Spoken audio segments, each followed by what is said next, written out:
తన ప్రాణాలే నీవని ధర్మేచగా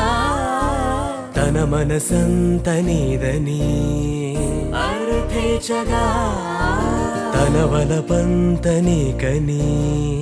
కామేచగా అవధులు లేని ప్రేమకై మోక్షేచగా